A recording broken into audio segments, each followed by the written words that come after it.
how my show starts. When you trying to look spiffy, always look spiffy. Boy, I always start my show sooner than my show is supposed to start. It starts without me. It's got a mind of its own.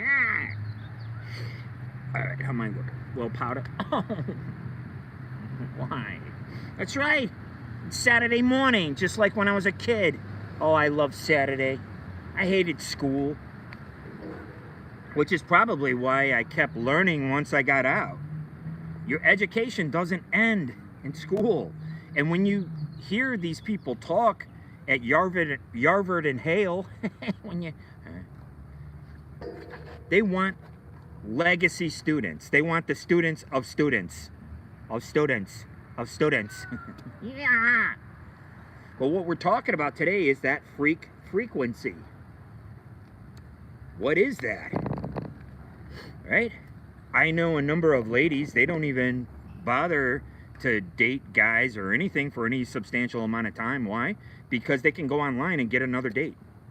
It's kind of creating this never satisfied. Oh, well, he's too short. You know what? His family background doesn't really match. You know, you can find any manner of reason not to date a perfectly healthy guy like me. Right? And that's why I'm not worried about how I live. In case you don't know, I'm a hobo. I'm in Los Angeles, the belly of the beast. After really, really going through some pretty tough times, I'm not a victim. I'm not going to sit here and cry about anything. But it was pretty hellish what I went through over the years. I lived out on the streets and I wrote a book called Two-Legged Animal. And that's already 20 years old now. Like, I didn't release the book until like 2015. And then I took it down because I discovered typos in it. It's just like, and what I've discovered is a lot of people are involved in harassment. And what these people did is they created people like Candace Owens. Candace Owens is created. She is a creation from harassment. She said it in her own words. And so is Marjorie Taylor Greene.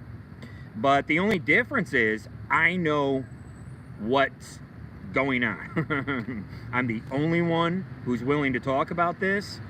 And, you know, it could cost me my life. But what I'm here to do, since I've always been a creative person, is actually work on Linoleum Blown Apart. If you don't know what Linoleum Blown Apart is by now, I'm really sorry. I don't know what to tell you. It's a novelization for a television series that I'm working on.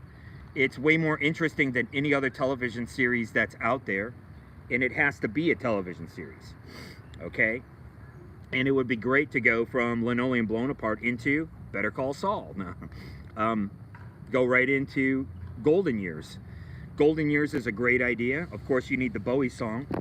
And what we would do with Golden Years, is we would go out and we would get a bunch of interviews with boomers and Gen Xers. Boomers mostly. Boomers. Listen, if you wanna make it boomer only, I'll be for that. Right? Boomers and the not so silent generation. Boy, I tell you. And again, you have to go out there and we have to get some fresh stories, guys. Nobody has any fresh stories out there. Why? Because take a look at the podcasts that come up through my scrolly scroll. It's the same people over.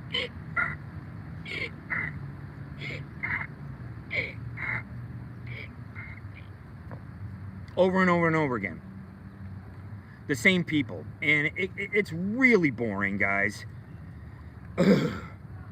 Right? And I make fun of these people sometimes, and so what? You can make fun of me if you want. Huh? How do I look? Boy, spiffy. What? I really miss shaving every day. I do. I tell you. I just make fun of that kind of stuff. I put it in my book, Two-Legged Animal.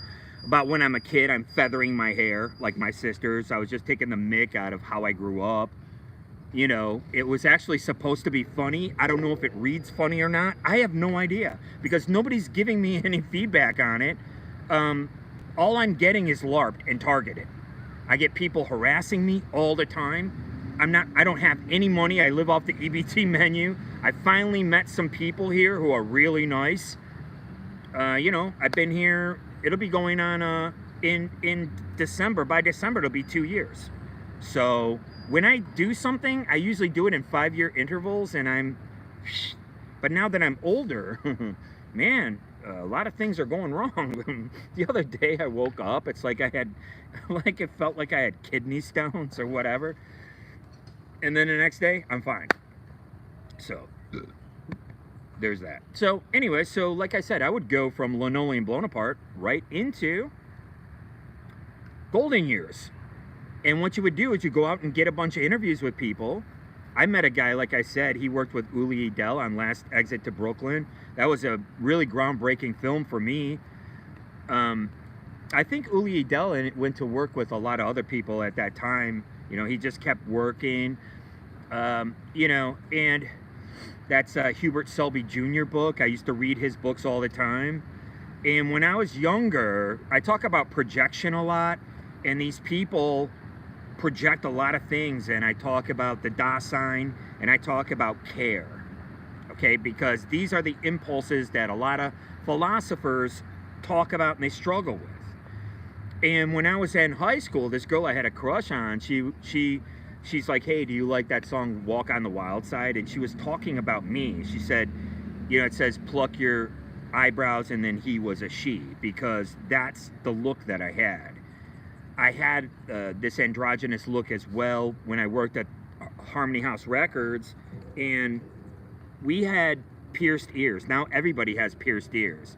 And because I had an earring in each ear, multiple, but you know, that day I think I only had, this guy, he flipped out because he goes, you put the dress on at night, you're the kind who puts the dress on at night. And he like ran out of the store. I go, yeah, see you later, sweetheart. Okay, this is the 80s. Look what's going on now. I mean, what is going on? I'm not really sure. Actually, I am sure. I'm quite sure, and I'm quite convinced of what is going on. People are being electronically triggered through their device. And there is no doubt about this. It's coming from your device. It's coming from your AI. Okay? And it's pretty dangerous stuff. So with this portion of my life, I'm Heinz 57. Yay, I made it. Yay. Right? I told you I got to, they were casting On the Road through American Zoetrope. Francis Ford Coppola, I got to shake his hand. He shook everybody's hand. He's, you know, I wasn't anything special. But it really meant a lot to me because nobody else in my milieu could say that they did that. I have 1,000,001 stories. All my stories are true. I don't smell like Frank's hot sauce and Clorox bleach rags, hang around some bar saying the same old stuff, telling their same old stories over and over again. I never got a chance to tell my story. I don't know why. You know, like I said, my mother, unfortunately for me, raised a gentleman. I've always just kind of hung back. I'm not beta, I'm delta.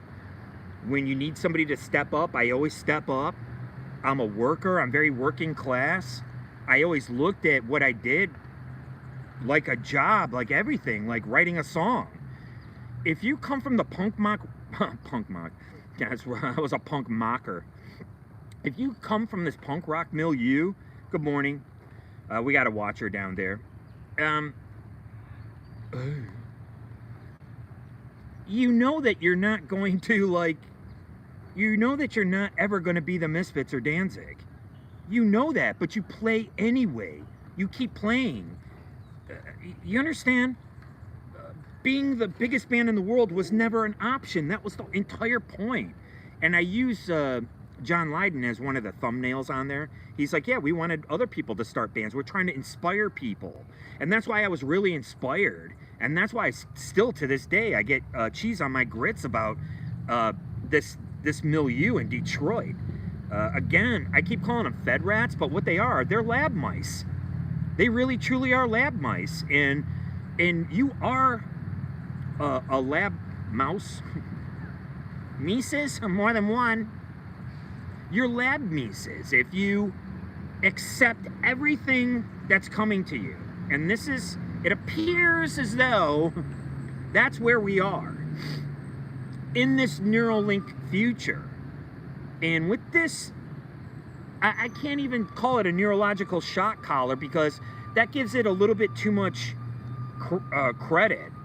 It makes it sound like that Andre guy and Johnny Knoxville running around chasing each other with cattle prods. I mean, this is just so dumb. Okay? That's why you could see my stuff isn't that. It's not that. Right? I'm not really about that. And to talk about this neurological weapon as if it was something funny, it's not funny. Trust me, it is not. And, you know, it was brutal, and I put up with it for years and years and years. They can come through your device, they meaning those involved, and that's why I called them fed mice. Yeah. Yeah, I got someone in the comment section talking about playing music. Yeah, absolutely. This music vibrates through a person, and it's actually healing. And a lot of people don't know that. And there's a lot of chaotic music. There's a lot of like metal. You know, there's different genres of music. And being an old punk rocker, I didn't really care about metal.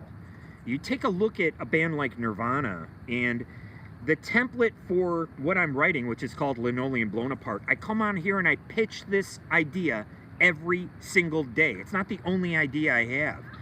I've got a multitude of ideas, but right now I have some technical difficulties.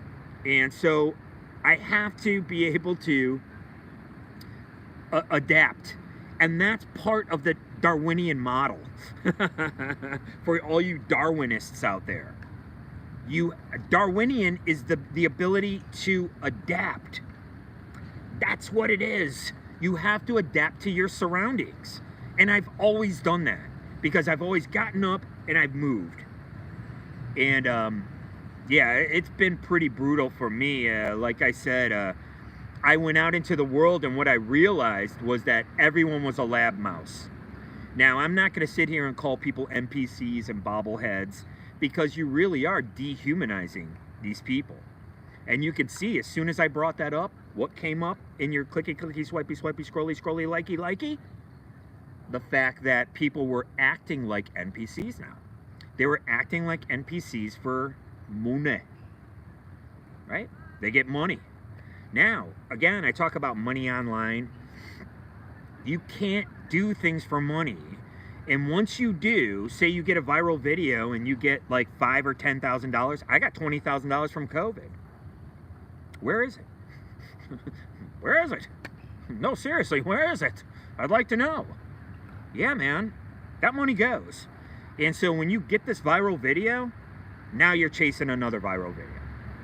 You're going to spend your whole life chasing a viral video, right?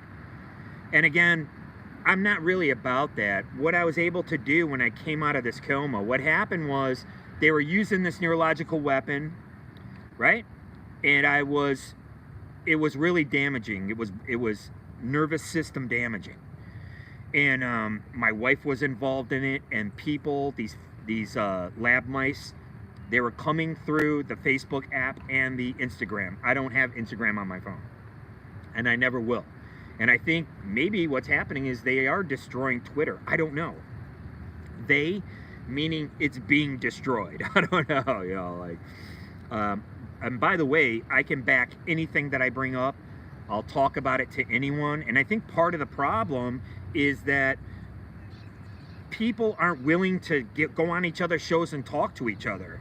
That's what I'm trying to tell you guys about with these podcasts that I watch. It's the same people over and over, and you have this echo chamber that's happening, right? And that's why there was this big backlash against what? Academia. You're learning these same people over and over in academia. You're paying all this money, you're going into debt to go to school, and they're teaching you the same writers, the same thinkers, and depending on where you go is what level of education that you're getting anyway. And this is what I'm trying to tell you. Education doesn't stop in school, right? I told you what they taught us at Robinson Elementary School. I told you what they taught us. Okay? They taught us that Benjamin Franklin put a key on a kite. Maybe he did do this experiment. I don't know. I don't know and I don't care, personally. I think with the advent of the internet and moving forward, that more opportunities are opening up. Yeah, okay. But when you're only on, you have this big world of the internet. And now all of a sudden, you're regaled to Facebook and IG. Those are the only things that you're on. And you could go to anybody's site, you could go anywhere, you could do anything. But when you put when you go, when you are the Darwinian, and you're looking at the monolith, you're looking at your monolith, why are you only going to 2 sites? You're spending 8 hours a day on one site. When I was into punk rock, we were listening to all kinds of bands. And then after that, I branched out into people like Caroline Stockhausen. I started getting into point music. I started getting into experimental music. People like Laurie Anderson, right? And all this no-wave stuff. Michael Imperioli, he was just interviewed by The Lips. Is that your real name? I can't say it. It's painful. But, you know, he's talking about the no-wave movement. He knew all about this. He was in something called I Shot Andy Warhol. Right? And that's how he met Lou Reed. And he's just like, yeah, I'm in this movie. And Lou Reed was mad. He goes, oh, that person is a terrible person. She shot Andy Warhol. She ruined the whole scene. Right? And so, again, you know, he's just happy to be in this movie. And he's happy to tell this story. But you can see someone like Lou Reed has a different take on it. Okay? That's why you're always going to have that. That's why I'm switching to the entertainment business. Okay? Yeah, it was a great film. I'm switching to the entertainment business. No matter what, I am here. Where I go have lunch at the senior center, it's all people, like I said, people who work in the business. And that's all they did their whole life. And that's why I can't understand this dialectic that's happening right now. I mean, it's really pretty tragic. But what these people don't understand is they're electrically getting involved in these stories. And that's what's creating this dialectic. Right? And it seems to me that most men are into Trump, with alpha energy, are into Trump, and most females or people with beta energy are not into Trump. They like kind of hate Trump, you know. And so how does this work? I don't know. It might actually work through microbiology. Who's to know? It's somewhere between electricity and microbiology. Somewhere. Okay? But this is what's happening. And these are what's delivering our news and information to us. And this was the device that was used on me numerous times. It can make you feel like you're going insane. And what these people do is they'll record you and they'll make a viral video out of it. That's right. Now, we've seen these kids. A lot of kids do this. And it's kind of funny when kids do it. They'll go into a store and they'll LARP the people there, right? They'll pretend like they're doing something. And the employees get really mad, and then they videotape the employees. Okay, well, it's much more nefarious than this, okay? It's way more nefarious. They can actually create verbal abuse. And that is an arrestable offense. And when they can drain you, that's why my wife married me in 2016. So probably because the scuttlebutt was they were going to set me up. They were going to set me up. And do you see what happened in Michigan? They went to set me up. That's exactly what they did. they had this big rumor that I was Zoolander and all this other stuff for so long that these lab mice, right? Oh, they ran a little obstacle course and they passed the test and they went pew, pew, pew, pew. All of a sudden, they're the arbiters of all this stuff. And every single person that I knew who I was suspect of, it turned out that they were part of this lab mice milieu. Okay, these people are lab mice, they're obsequious Philistines, and I don't know what their problem is. I don't know what their problem is with people like me. I guess they have one because they're not creative. My wife wasn't a creative person. I guess she thought she was. I don't know. But like I said, the definition of Darwinian is to be able to change, adapt to your surroundings, right? And yeah, Tony, I think you're right. I think there is a modicum of jealousy. They don't have one story like I have. None of them can tell these stories. They don't have stories, and if they did, you've heard them a million times already. I have to go out in the world. And like I was saying before, they ended up setting me up. And that's why I believe that my own wife, just like a noir mystery, right? Just like it, you would have to interview these people yourself, right? And please don't leave it to people like these phonies in the media, because we already know that they're going to create a narrative that they already have laid out for them. And I know that these narratives are created by a higher intelligence apparatus. I mean, look how scary it is. They created an entire television show just to spite Roseanne. I mean, is everything being run by this AI? That's what I'm saying. People are talking about this now. It's been happening for years. For years and years and years and years and years and years and years.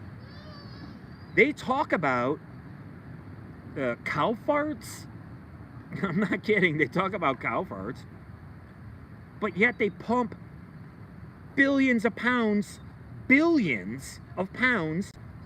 of pesticides into the atmosphere, and it's cow farts that's causing climate change? Is anyone using their mind? Most news and information we get, most news is they're memes now, right? They might as well be memes. And so when, oh Steve, you gotta take a break. What do you want? What do you want?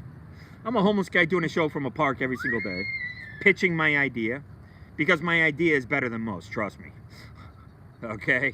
So let's go back to Stanley Kubrick. Okay? Stanley Kubrick is the basis for one of the characters in my films, and so is every other director who's ever lived. This guy is the auteur, the Ubermensch auteur, right? The Uberman auteur. Okay? He's the auteur beyond all auteurs. This is like Forrest Gump.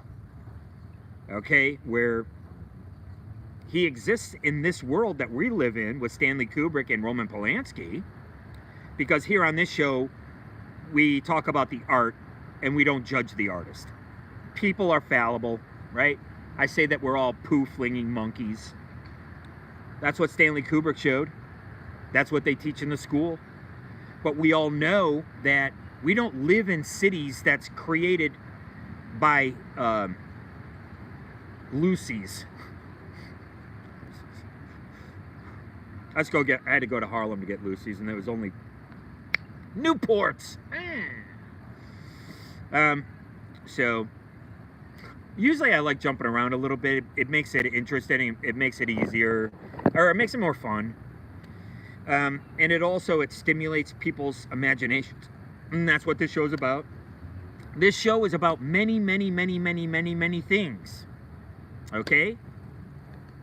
But, you know, I talk about accelerationism, and that's when I'm one of the only shows that's bringing this up.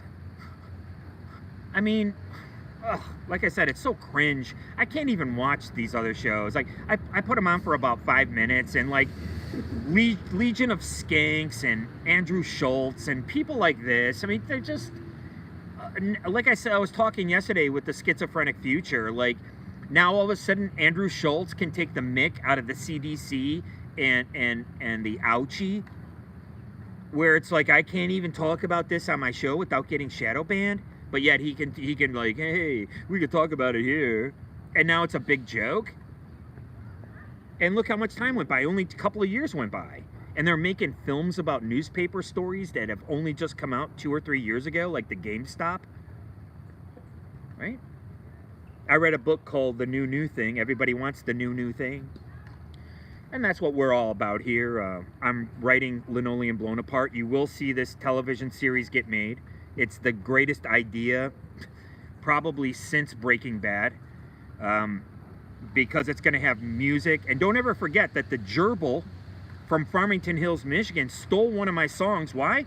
Because it has a hook. Because of the hook. And this is what's important. I saw Duff McKagan. I saw him, he goes, oh, Duff McKagan released a new single. Hey, Duff, I know you were in a punk band and then you were in the biggest band in the world. You married a model. Oh, my God. And you OD'd. But you don't have a hook, pal. Gabish? There's no hook in that song. You got verse, chorus, bridge. Yeah, I get it. You gotta have the hook, guys. So let's go back to Stanley Kubrick. Okay? And what did he show us? He showed us HAL, which is one letter off from IBM. And HAL is AI. We all know that. He showed it in 1969. Okay? That's the year that inside the Linoleum Blown Apart universe, that Walter comes out with Bonaparte Bon Ami. It comes out in 1969. And that's the year that Lionel is born, who's in a punk rock band, very similar to Nirvana. And don't ever forget, Serve the Servants should have been the single. Serve the Servants should have been the single. Look at what's happening now. Our politicians do not serve the servants. Okay? So now, it was something called Deep Blue. So Deep Blue began playing chess, and they show that in 2001. And he actually cheats. And a lot of people don't catch that. It's an Easter egg in the film, and there's going to be some Easter eggs in the Linoleum Blown Apart property. We put an Easter egg on our record where we were taking the mic. I looked at our band like the roadies for Son of Sam. And that's why I was promoting Son of Sam as my brother band. My brother's dead. Okay? Let me repeat that. My brother is dead. Okay? There is no brotherhood here. I'm my own man. And I pretty much had it with these lab rats. These lab mice, I should say. They're just little mice. You could grab them with your hand and you could squish them. That's what I think of these people now. I want to make sure that's clear. Being involved in this kind of stuff, and my wife was involved in it. Oh yeah. Do I want revenge? There's no such thing as revenge. You never get revenge. And what they want, they meaning those people involved, pieces of trash like my ex-wife, who married me because they were setting me up. That's why she married me, and then she wouldn't be able to be called in to testify. Oh, you get it now, do you? Oh, you get it now? Let's scramble the guy's brain. Talk about a honeypot. Yeah, I think it was a little dry. I think that honeypot went dry a long time ago. That's what they did, meaning those involved, and I believe it has to do with Fed rats in New York. Okay? And this is serious business. I never interrupted your ecstasy dealing. I never did anything to interrupt your ecstasy dealing. That's why I kept my mouth shut, you moron. I hope you made your thousands of dollars, or whatever it is, millions of dollars off your little ecstasy ring. I could care less. You're so dumb, you could have brought me in, like I said. They could have brought me in a long time. I knew tons of people. I was on the set with people that were begging me to get weed. They were begging me, and I was going to drive back to Michigan just to get it because I didn't have any. What's the name of that family? I can't remember. The Lucchese family. I didn't have any Lucchese family connections. You understand? I mean, that's the milieu that I came up in. That's why I'm still in the street level milieu.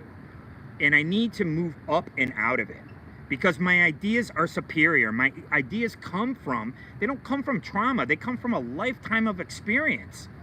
I sat down and I wrote, I think 3 stories, I don't know, a couple of stories while I was homeless.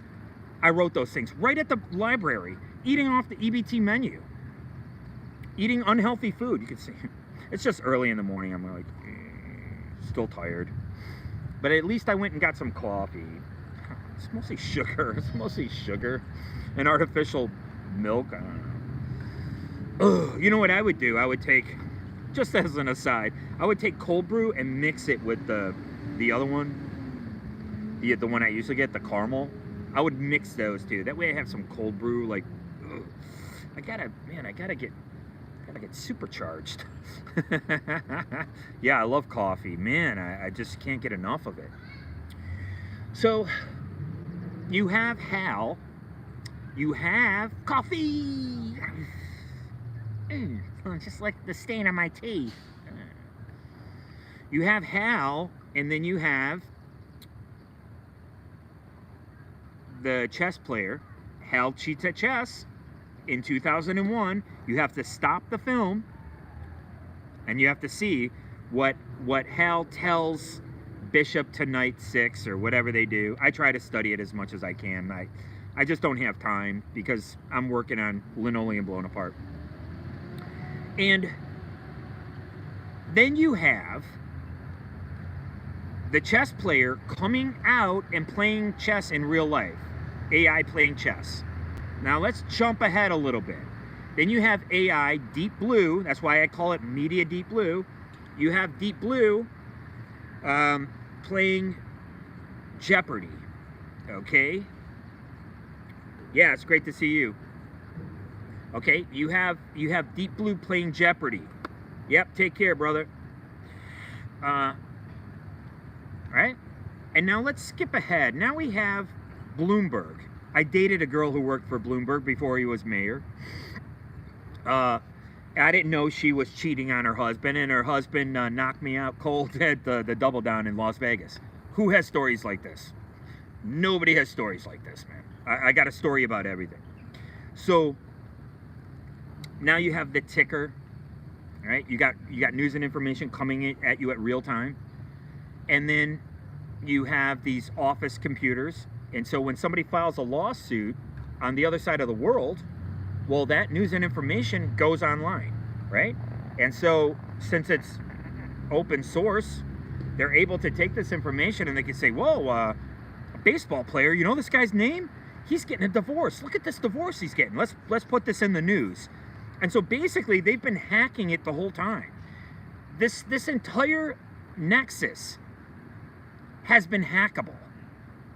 And then let's move forward a little bit. So we go from the Bloomberg ticker of all this news and information. You have all this increase in news media. And now let's move forward to the New York Times. Oh boy, look at these guys. Marshall McLuhan was griping about the New York Times because that's what we reread. I would read it to this day. I would pick up the Sunday Times and look at it. I love the Sunday Times. I love Sunday brunch. I miss Sunday brunch. I miss having friends. And I miss having family because I never really felt like I was ever part of my family. If your siblings went on a vacation and took pictures and sent them to you, oh, wow, look at our vacation for 30 years and never invited you, there you go. How would you feel about that? How would you feel? You've never been invited on one of their vacations ever. Never. Ever. And people in my family are okay with this. My oldest sister has to insinuate herself into the situation just to be a part of it. And she should be a part of it. She has every right to be a part of their life. They can't handle it. They especially can't handle me because they've never dealt with this male archetype. There is no doubt. It's just really, truly sad. I don't know why. I dealt with it a long time ago. That's why I can talk about certain things that happened when I was a kid. And I'm not worried about it. I don't really care. I know what happened. I know what's in my heart. Anyways, I don't want to get too far afield, but it's troubling and it bothers me. And it'll probably bother me to the day I die. Spending time with the slope-shouldered manatee of a fuddy-duddy and knowing that she was part of this thing to try to... That's why that guy Gavin I talked about in other episodes, that's why he was talking about the new Manson. That was their narrative. That's what these Peckerwood's narrative was back in Michigan, and she knew it. In Michigan, in Wisconsin, Ohio, and New York. That's what they were up to. Yeah, you better know that's right. And that's why the guy at the job site in Romulus, Michigan, asked me to get drugs for him. That's where they were setting me up. And that's why I knew. And that's why I kept my mouth shut and I played along because, and I got out just like Serpico at the 11th hour. Okay? And this is my real life. And this is my real wife. Absolutely. You can look into this stuff yourself, and I urge you to. So we're talking a little bit about the trajectory of this social media, this weaponized social media. So now you have the news and information coming in this nexus.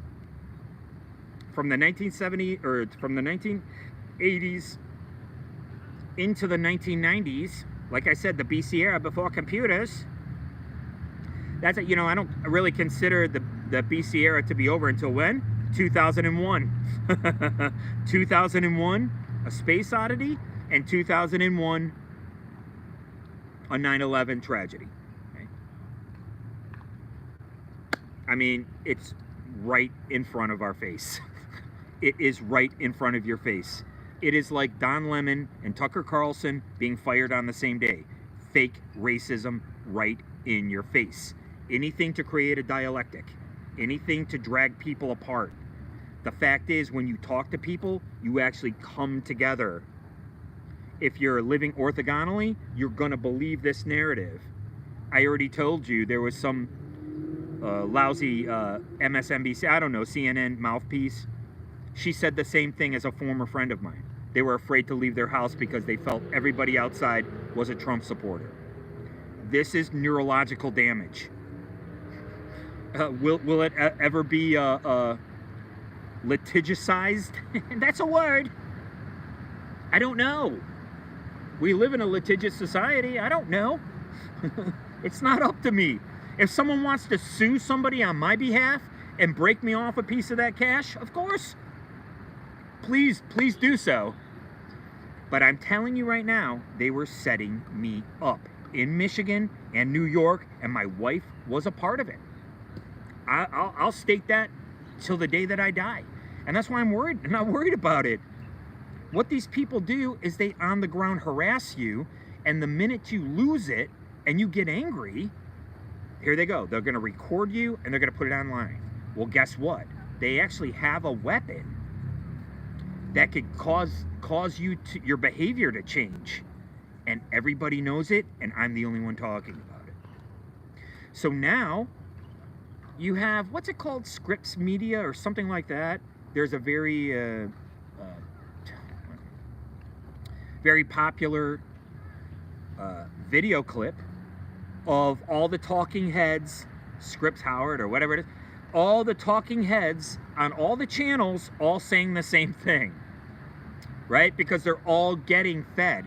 That is media deep blue, guys.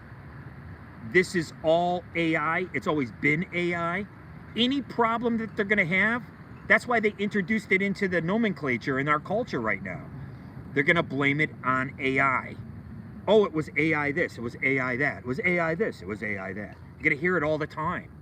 When the fact is, it's been going on since the BC era. Since people online were sitting there entering a lawsuit in to their office, right? And then, oh, was it hacked? I don't know.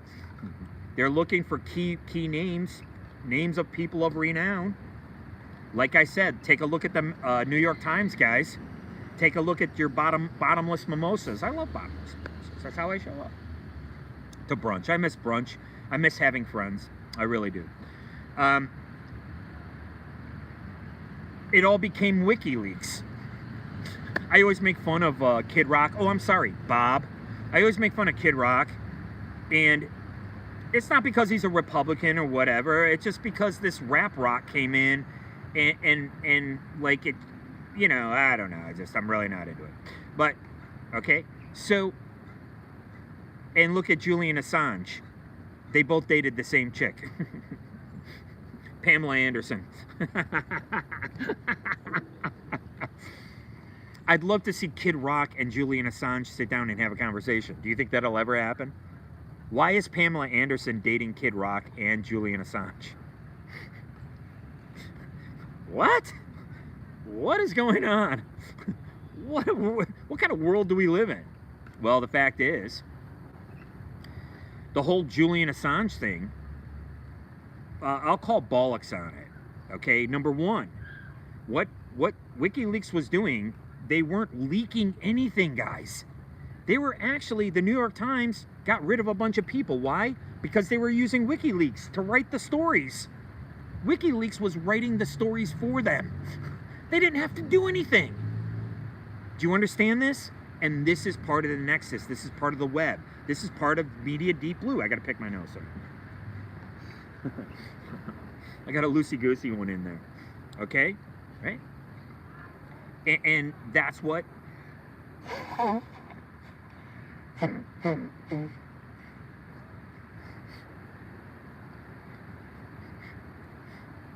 What people don't understand is that through the Federal Papers Act, okay, through the Federal Papers Act, every single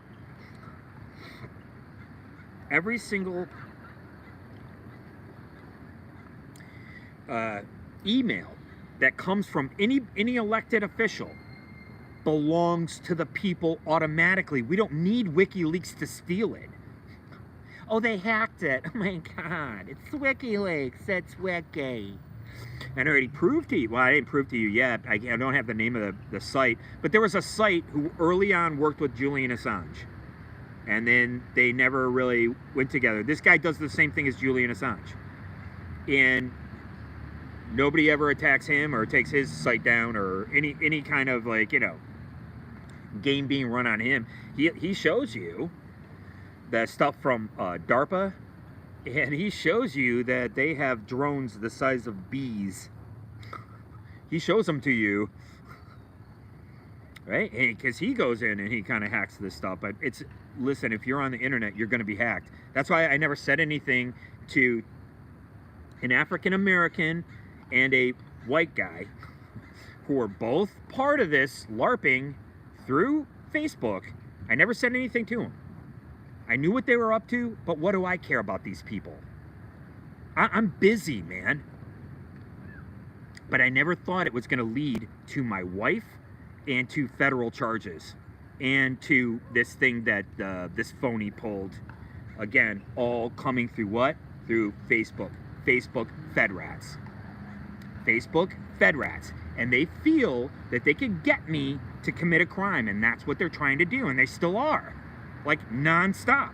But at least they're not using this device to do it. Now, like I said, anything that Julian Assange gave us, most of that stuff, maybe not all of it, okay. Maybe some is salacious, but okay.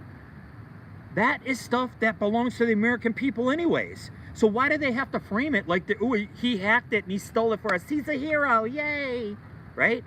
Because we have these hero-villain archetypes already built into our mind.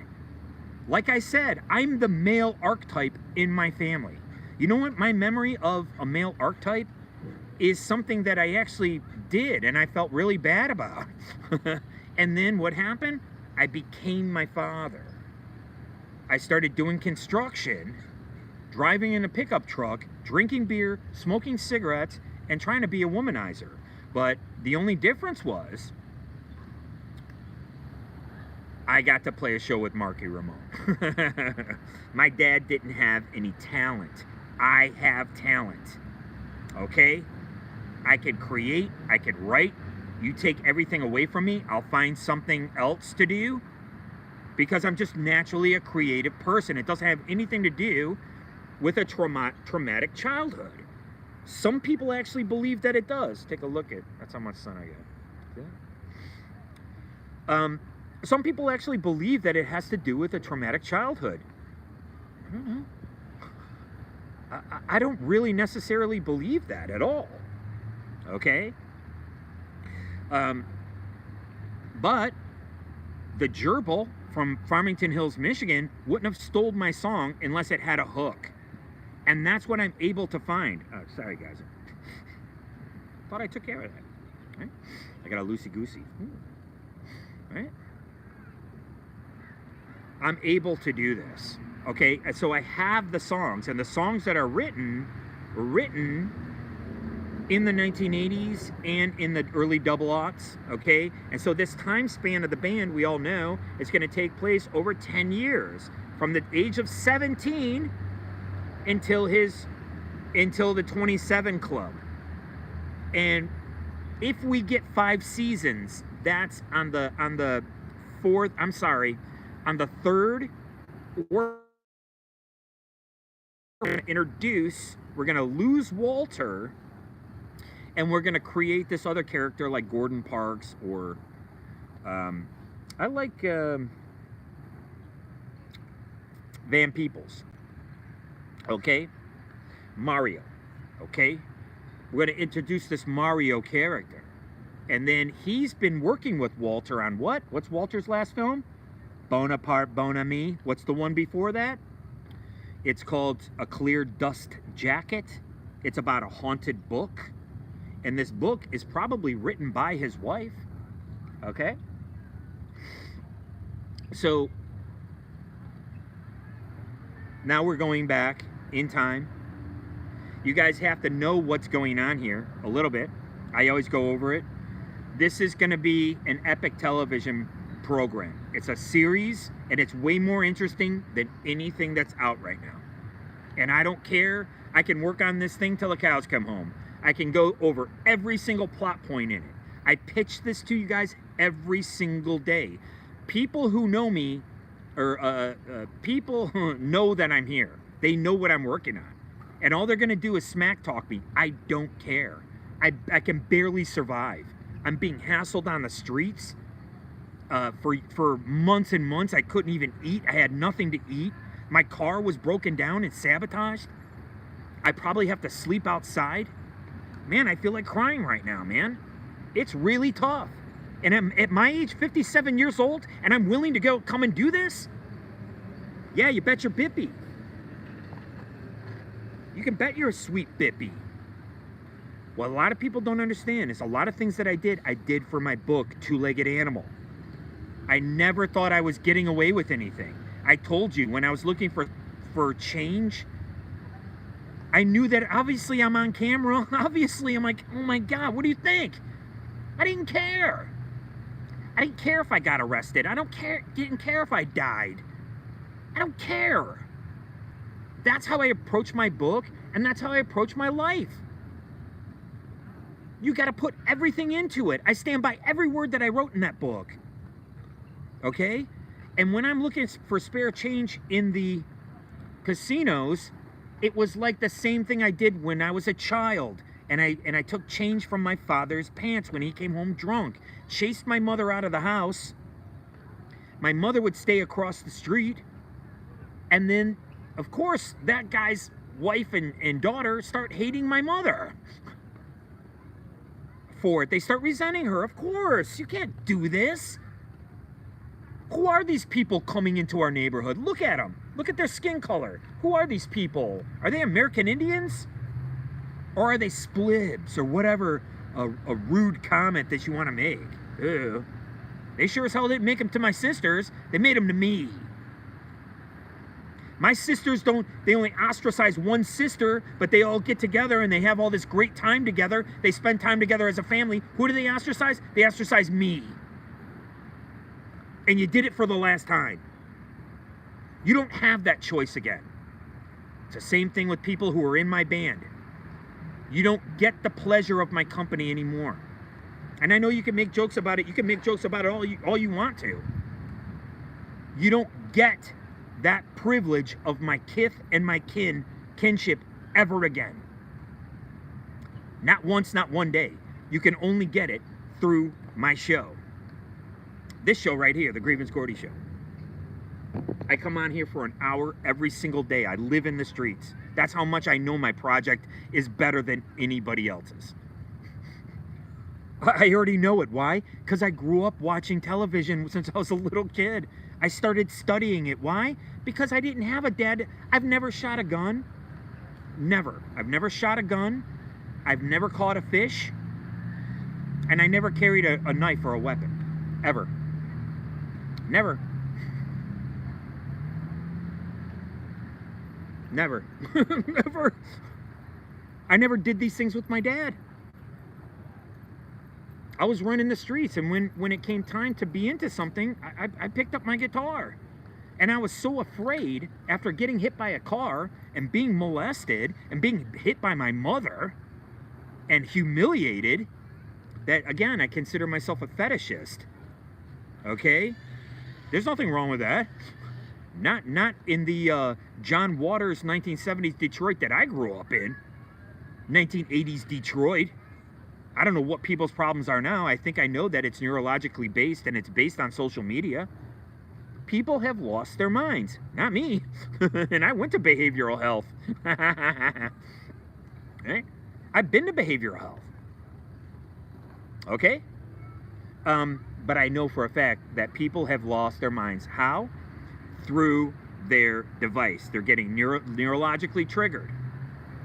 So everything, my entire being went into my book, Two-Legged Animal.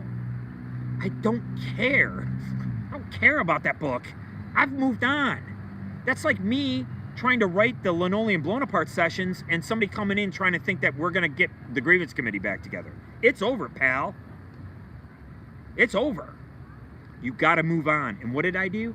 I picked up, I got in my car, I'm being LARPed. My hotel room was broken into, but I'm kicking drugs because like I said before in this episode, I told you I went undercover like a true undercover journalist, like a true police officer. These cops do dope.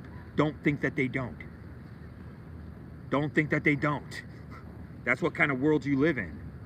So, I ain't some babe in the woods. I don't care. I didn't care about going to jail in New York. I never cared about going to jail. Why? Because I started getting busted when I'm a little kid. You start getting used to this. And I always knew that I could do better. And I went out into the world and I did things. You don't fail at anything when you're doing something. You actually do them. When I was an actor in New York, I was an actor in New York. I was actually doing it. I don't care who saw what. I don't go around. Hey, I'm in a. Hey guys, vote for my film. It's in a whatever it is. It's in a competition. Make sure you vote. Ugh. What a bunch of phonies. God. And again, I'm not expecting to get like pat on the back, but I wasn't expecting to get targeted as hard as I was. And they not only targeted me, but it was organized. And that's why my wife married me in 2016, so she wouldn't have to testify in court. That's what they were up to. And I busted them. Who could say that? Who could say that? And these people, none of them can pass a lie detector. I mean, if I created the questions, right? If the questions were pre-approved. Did you know that you were using a neurological weapon on Gordon Douglas Ison? No, I didn't. Weep, weep, weep, weep, weep, weep, weep. Right? And so take a look at Scientology, guys. I don't put down religions on this show. If you want that, then you go put on Comedy Central and they'll go make fun of Mormonism and Xenu and all this kind of stuff. We're a cut above the rest. What were they using? They were using the E-meter. What was it? It was a lie detector. And what are you supposed to do during cognitive therapy? You have to be brutally honest. And that's why I can't be around my family. Because they can't handle my brutal honesty. Why? Because it's completely subjective to them. They didn't have the same experiences as me. I told my sister off. They're sitting there bad-mouthing my sister. I'm like, hey, man, back off. Back off, man. And again, having a traumatic childhood it's subjective. The things that I thought were traumatic, somebody else didn't think are traumatic, but I'm surfing that Eggieverse. I don't care about that stuff. You know, I'm not going to laugh about it because it is serious. And by the way, let's talk about this. And I have to skip out of this narrative that we're in. I love talking about my project. I'll talk about it till it gets made. It's the greatest idea here in Hollywood, but you got to really be careful. Take a look at this tit for tat thing going on with the Roseanne show. The Connors, I think they had that thing on for about 2 seasons and nobody's watching it, but they put it on anyway. Whoa, man. Something very strange is afoot. And I think we all know that. Right? Anyways. I get a little sidetracked. Because I know that my idea is superior. I didn't think my band was any superior, but you're part of a punk rock milieu. I thought there was a little bit of a brotherhood. Of course, there's a little bit of a rivalry. You're going to have that. But to the extent that it happened to us, literal stealing of my songs, literal being set up by police officers from ex-girlfriends.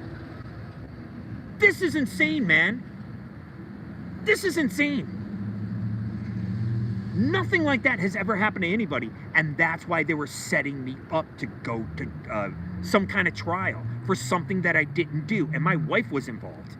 And that's why they set up that whole thing in Michigan. And people that I know are involved in this. Man, it's shameful. Oh, yeah. So you know me, I like to talk about my project. Again, who has stories like me?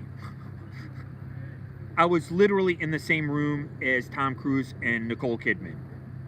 And again, I'm not a star fucker. Oh, by the way, yeah, I'm sorry. I don't like cussing. But, okay. Sorry.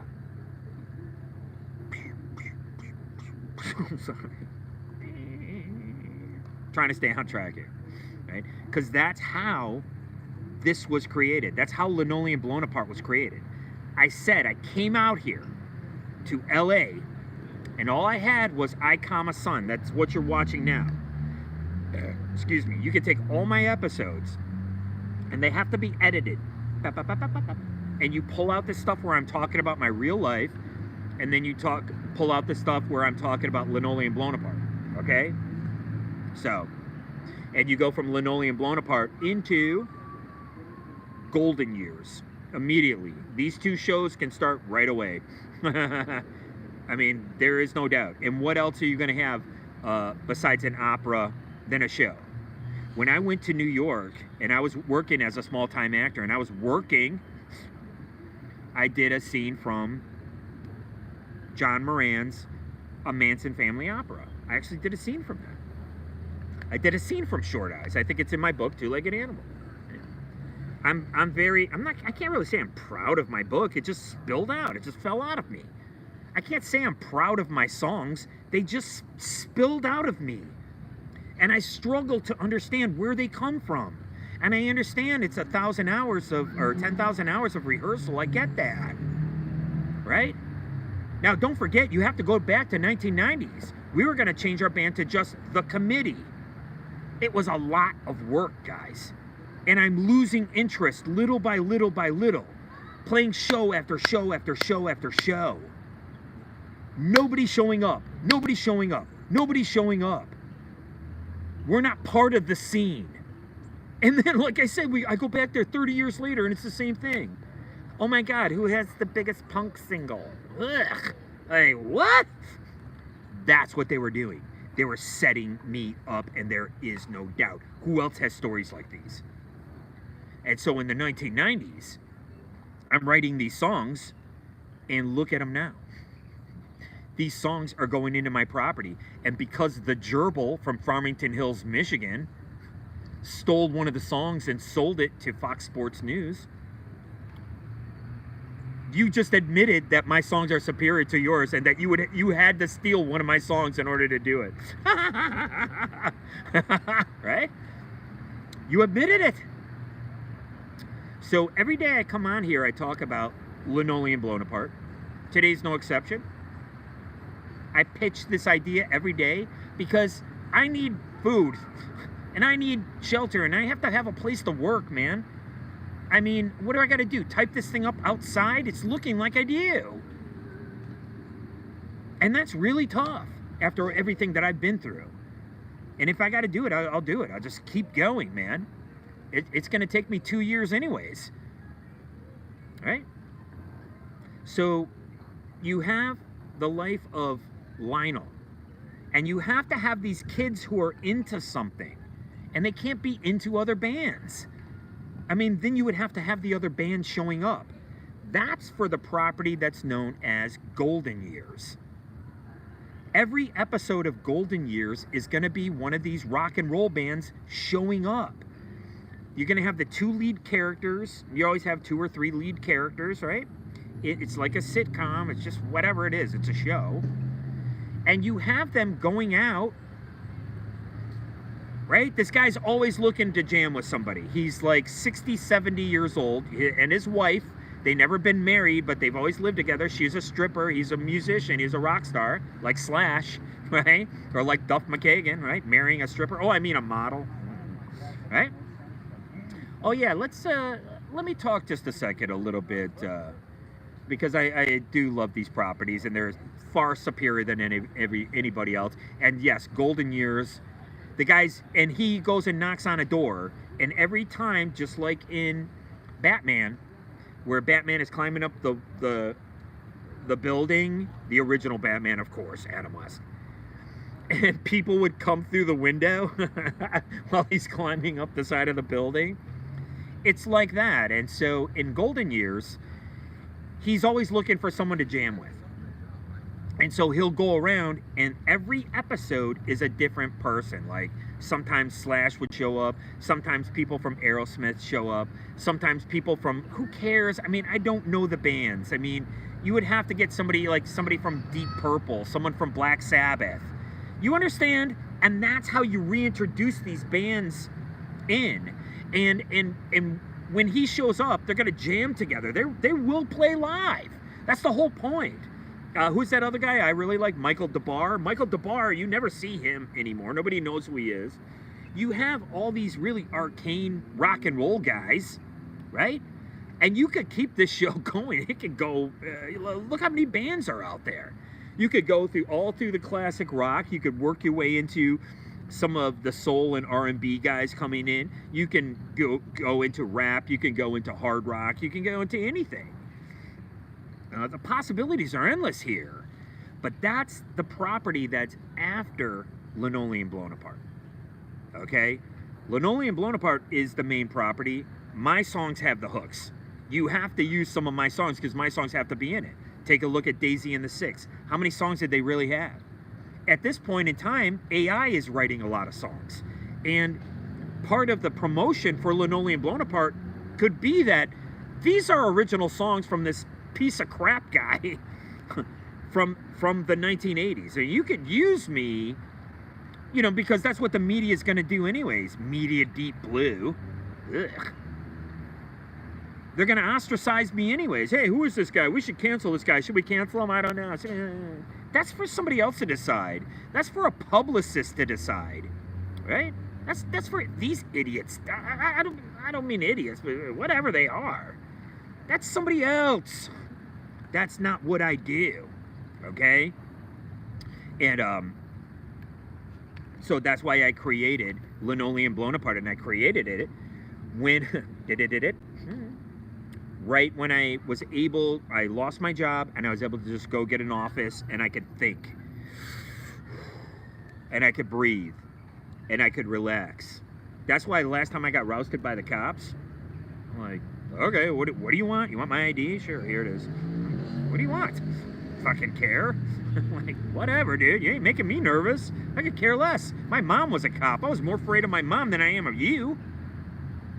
You understand? And again, they think that they can they can twitch this ancient horror. They think that they can tweak this ancient horror in a person, you know, by having you relive these nightmares. And that's the whole point of on-the-ground harassment. And it's nasty business. Let me tell you something. And they're all lab mice.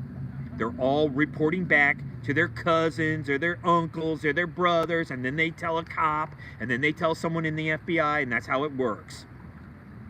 And before you know it, you know, they're trying to treat you like the lab rat, when in reality, it's them. And I always knew that it wasn't me, but I had to go out in the world, and I had to do certain things. And that's why I have respect for people like John Waters, because when he was actually older than me, he hitchhiked across the United States and wrote a book about it. He was like 60 some odd years old. I think he was like 67. I think he was like 10 years older than me, than what I am now. Do you think in a million years I ever want to hitchhike across the United States? Ever? You know how brutal that is? You know how tough that is? That's why I wrote Two-Legged Animal. And that's why it's a superior book to anything. That's why it's going to sell more copies than anyone. But I'm not in charge of this. I'm not in charge of any of this. Let me see if it's... No. I'm trying to see... I'm going to see this park ranger again. He owes me $20. He snipped my lock, and he's got no right doing that. So I'm going to make sure I get $20 out of him. He's usually in Beverly Hills, so... You know, I'm getting my $20. You don't snip my lock on my stuff. I don't care who you are. He knew what he was doing. He knew who I was, and this is the passive aggressive phonies that you deal with. And again, you know, nobody's straight up with you. And if they do, they're just a LARPer. They're just a targeter. And it's just really truly sad. You know, the things that I went through in my life. I told you guys I was shot at. I was shot at when I was 13 years old. And so you're talking about 1979, guys.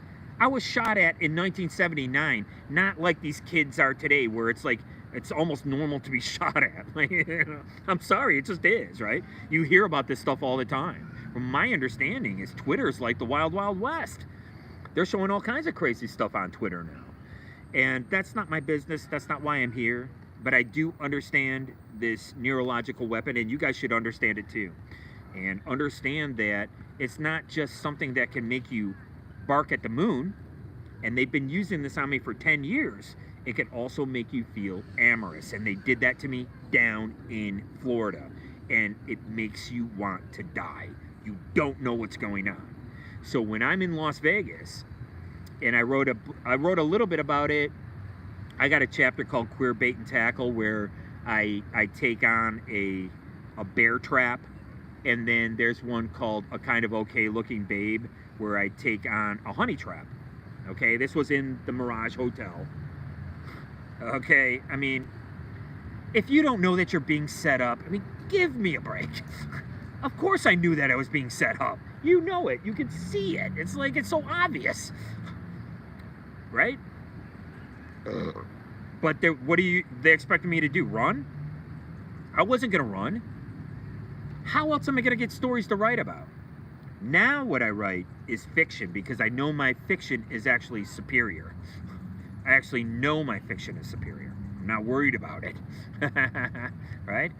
So what we have here is Linoleum Blown Apart, and it's going to go into, it'll be 4 seasons, and then you're going to have, right at the end, you'll have somebody who's inspired by Walter, who's been working with Walter, and now he's able to make films, and these films are going to inspire these rap artists. And then you still have the original song, and you also don't know what happened to Lionel. You understand? And that's what's going to be so special about this, is that people are going to be like, wait a minute, they never finished this narrative. What happened? What happened to this guy? And so, just like Life on Mars, I mean, this whole thing was like a dream of a person who was in a spacecraft going to Mars, but it's a 1970s film, and you can really make this. They also made something called, I think, Homicide Detroit or something like that with Michael Imperioli. They got money for that, but yet they have the first 48, which is like actually real life version of that. Who knows how this stuff it gets made? Who knows what kind of, you know, ass kissing you have to do? I don't know, and I don't care. I know what my job is, and my job is when you need me on the ground, I'm there. When they called me and I was a production assistant, I was there. When I realized that I was just being used and I was burnt out and I was a drug addict, I got the hell out of there and I wanted to go do something else. And like I said, I was never more happier just doing construction. Why? Because I was living out this parallel with my father. In my mind, what satiated me was being this good time Charlie. And I had to spend time doing that until I came out the other side. And when I came home, I told you, I could only sleep on the ground. I couldn't even sleep in a bed because I was used to sleeping outside and on rooftops. Who could say that? Who could say that? Not one of these guys could say that. Not one of them could say that. Let's see who's down here. Yeah. See, it's just like, right?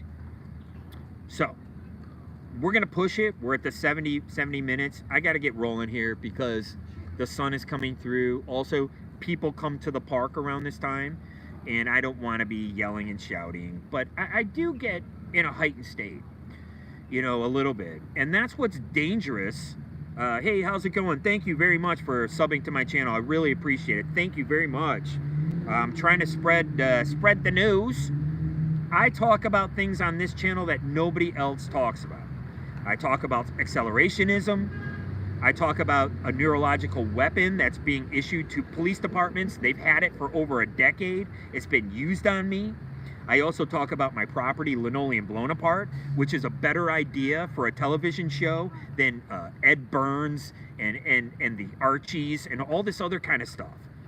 And Daisy and the Six. This is a better concept, okay? And this could go right away. We can get a lot of people involved in this. We got 7 films to make concurrently. These are going to be 90-minute films. I have the template for those films, and you can only have a template. Why? Because you need to be a little loosey-goosey. You got to have room to improvise. You have to have room for the directors to come in and be creative to help write it. The actors, maybe. You got an actor who wants to be in one of these films. They're like, yeah, dude, I love it. Oh, I can do this for this scene. Let's take this scene and take it somewhere else. I have all of this experience. I remember someone told me they went to go get a job with Abel Ferrara. They went into his office and he's just playing guitar, man. Like, that's me, bro. I was like, that's what I do. I'll just pick up a guitar and start playing, man. Before you know it, you're in a jam session. Okay? So, this is, but again, don't think that I'm not disciplined. Don't think that Abel Ferrara can't get a film made, because he can. He's one of my heroes. Okay? So, just to wrap it up, please check out some of my old episodes. We're moving forward with this. I finally have a place where I can work out of, where people are actually nice. They're people my age. There are people in the arts. They're not these pieces of trash from Michigan. I'll triple down on it. And in case you don't know, when I was 5 years old, they sent me home after I got hit by a car. They sent me home. What happened 30 years later, 40 years later? I talk about the eternal recurrence. They did the same thing. They LARPed me at a hospital. They sent me home. They were setting me up. These are lab mice. And it's just really, truly sad. I'm not afraid of anything. If they're going to do something, they're going to do something. What are you going to do about it? The only thing I can continue to do is to work on Linoleum Blown Apart into golden years. These are the 2 of the best ideas that I have. Right? And you can see, if you take a look at my playlist, you can see some of my other ideas as well. I want to thank you guys very, very much. I'll be back on tomorrow with another hour-long episode. What we're going to talk about, I'm going to go back into talking about Linoleum Blown Apart a little bit, but let me just address one issue here. You have this new Jim Caviezel vehicle coming out about children being kidnapped in a shipping container. Okay. Guys, this is the kind of stuff that I was into in 2017. Okay? They're repeating the same narrative. Okay? Let me give you a little, since we like to talk about all different genres of music, there's a band called Bathory. They got their name from Lady Bathory. Okay. So Lady Bathory allegedly did what now? She drank blood and took blood baths and killed 600 children or something like that. Okay. Now, a little kid goes missing in your community. How often has that really happened? And if it is, I'm not taking anything away. Kids get kidnapped, they run away. There's movies about it. Okay. Right? But now a second one goes missing. I'm talking about back in Lady Bathory's day. And now a third one goes missing. And now a fourth one goes missing. How can she get these children, 600 children, in her lifetime? I mean, these numbers are insane. Don't you think somebody's going to say something? Don't you think the people are going to step up and revolt? These are these same narratives that are getting played out again and again and again. I told you, because I was on Facebook and not Instagram, I was on Facebook, I got emotionally manipulated through the Google. Okay, these are terahertz, guys. These are terahertz ripping through your device and coming in there and stimulating your nervous system. And that's why you're getting emotionally involved.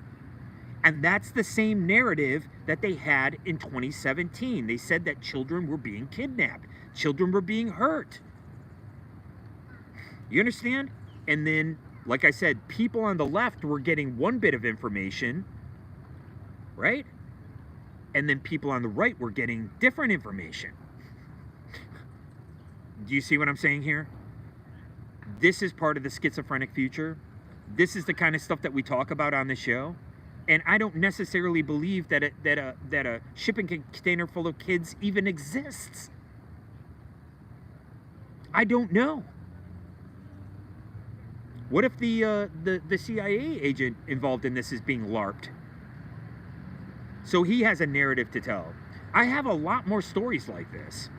I have a lot more speculation to have. But what kind of show am I going to have? Am I going to have a Hollywood Babylon show? Am I going to have a Linoleum Blown Apart show? I already know that my idea is superior. And we're going to work on it more tomorrow. Thank you very much for watching my show. I appreciate it more than you'll ever know. 77.